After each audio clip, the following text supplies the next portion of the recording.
Señora Anguita, vamos a ver, yo creo que lo que dice usted es verdad y creo que es de justicia absoluta reconocer de que junto a otras cosas, porque también ha habido otras cosas, el comunismo en España ha sido también lucha por la democracia y luchas por las libertades.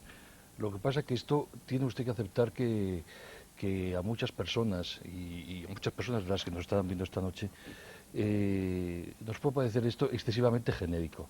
En estos momentos yo no conozco prácticamente ningún partido español que no diga estar a favor de las libertades y a favor de profundizar la democracia. Creo que esta es una de las características de este momento. Y usted últimamente y tradicionalmente ha tenido la gallardía de hablar frontalmente de su distancia respecto al modelo capitalista, diciendo que el problema es ese, es decir, no tanto ya el argumento genérico de las libertades o la democracia, sino hablar concretamente. En estos momentos, ser comunista como es usted, ¿qué significa respecto a la palabra capitalismo? ¿Es usted defensor por ejemplo, de lo que podríamos llamar el modelo de la economía de mercado? ¿Cree usted en ello? Y si cree usted en ello, ¿de qué manera se diferencia de quienes creyendo en la economía de mercado o en la libertad de mercado, lo que creen es que el Estado el Estado debe corregir las desviaciones de... Defínase usted en positivo, por favor.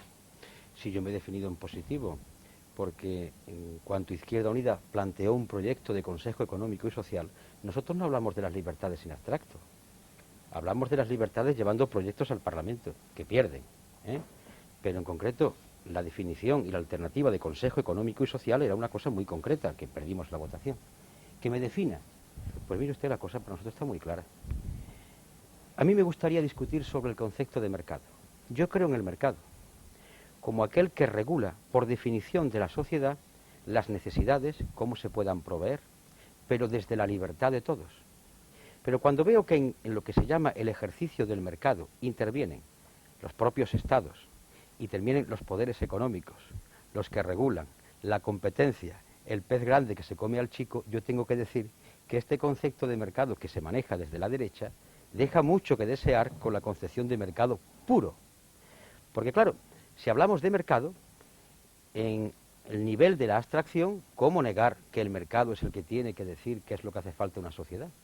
Pero yo añado un dato, eso que lo diga la propia sociedad a través de sus mecanismos de control. Por eso hablamos de planificación democrática de la economía, que intervengan los agentes en diseñar el modelo. Sin embargo, lo que vemos ahora mismo con el mercado es cómo ese propio mercado produce diferencias sociales y diferencias territoriales. Claro, tienen un mecanismo un tanto analgésico que se llama la corrección de los desequilibrios. Lo que ocurre que la corrección de los desequilibrios no se puede corregir con fondos. Es decir, y volviendo o empezando a hablar del tema de Maastricht, con la creación de ese fondo que está por ver todavía en cuánto dinero se concreta, lo que hacen es como una aspirina para un cáncer. Como consecuencia del mercado llamado libre, se producen diferencias entre las capas sociales, entre los territorios. Dice, bueno, vamos a poner ahí un fondo, pero mientras no se corrija las infraestructuras industriales, mientras no se reparta la riqueza en todo el territorio de la comunidad, se van a seguir produciendo diferencias. Por tanto, yo creo en el mercado, pero me gustaría discutir qué es el mercado para la derecha y qué es el uso del mercado para la gente del común. Lo que yo he visto que se oculta detrás de la palabra mercado no me gusta, porque no es libre. Pero lo que pasa es que en el mundo existen diferentes países en que funciona el mercado. Sí. Bueno, pues España, Italia, Suecia, Estados Unidos. Todos esos son países que funciona el mercado, evidentemente con todas sus imperfecciones. Lo que no existe hoy en día ya es otro modelo, a no ser que nos remitamos a Cuba o a China. O sea, entonces la pregunta es sencillamente, el Partido Comunista o Izquierda Unida cree que realmente, como parece que hay un común denominador en la política española, la economía capitalista y el mercado, pues con todos sus inconvenientes es quizá el peor sistema, pero mejor que todos los demás, ¿no? Parafraseando la célebre definición de Churchill sobre la democracia. ¿O Sí. cree usted que hay que ir hacia otro sistema? Y si hay que ir hacia otro sistema, ¿dónde está ese otro sistema?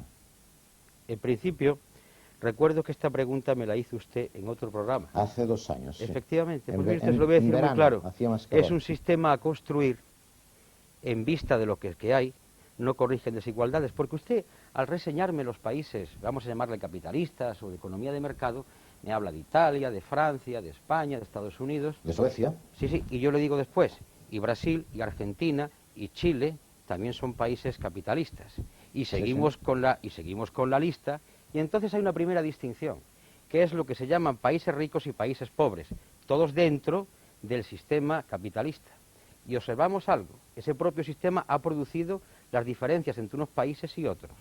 Es decir, que las clases pudientes, las generadoras de riqueza de las zonas centrales del sistema, viven a costa de explotar a otros países. Pero dentro del propio sistema generan eso que se llama el cuarto mundo, ese no poder pisar las calles de Nueva York, el Harlem, el Bronx o ciertas zonas. El propio sistema genera también esas lacras. Y por tanto, ¿qué decimos los demás? Visto hace ya tiempo que lo dijimos, el experimento de la Unión Soviética, visto que el sistema capitalista, además con mayores contradicciones cada día, porque se acaban los recursos, hay contaminación, está la explosión demográfica y un largo etcétera, busquemos la vía que se llama democracia como convenio permanente para seguir permanentemente conviniendo. Es lo que llamamos planificación democrática de la economía, es lo que llamamos intervención de los agentes sociales, es lo que llamamos decirle a la gente por dónde va la situación, hablar de un cambio en la cultura, hablar de la austeridad como contenido profundo de transformación. Yo sé que es un camino nuevo, pero es un camino, a mi modo de entender, el único que está libre, con riesgos, porque no tenemos la evidencia ni verdades en ningún sitio. Esta es quizás la grandeza de esta política. Sí, señora Guita, pero también esta definición es una definición que en estos momentos suscribiría prácticamente todo el abanico ideológico español. Lleva usted razón. Lo suscribiría hasta que llega un momento en que se presenta un problema concreto, el Golfo Pérsico. Y en ese problema concreto del Golfo Pérsico ya empezamos a observar cómo las vagas generalizaciones que hablan de paz y de pajaritos, cuando llega el momento de hablar de petróleo, de precios de petróleo, tornan el dulce pajarito que antes sacaban en la jaula por el buitre más depredador. Yo he oído decir aquí a compañeros parlamentarios, no me refiero a compañeros de Izquierda Unida, como es que el petróleo tiene que ser barato a cualquier precio, incluso al precio de la sangre. Es verdad, todos en una tertulia, o todos en un café, o en un discurso parlamentario decimos, la libertad es sagrada. ¿Y quién va a decir que no? Pero cuando empezamos a tocar intereses concretos, la cartera, a partir de ahí, entonces la palabra libertad se vuelve delicuescente, se pierde. Y es ahí donde está el reto de cada político, al llegar a lo concreto.